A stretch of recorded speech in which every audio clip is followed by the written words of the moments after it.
يا عبادي الذين آمنوا إن أرضي واسعة فإياي فاعبدون كل نفس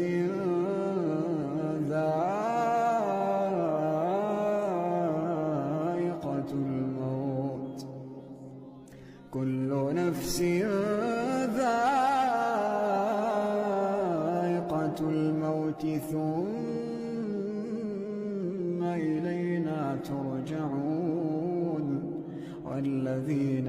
آمنوا وعملوا الصالحات لنبوئنهم من الجنة غرفا تجري من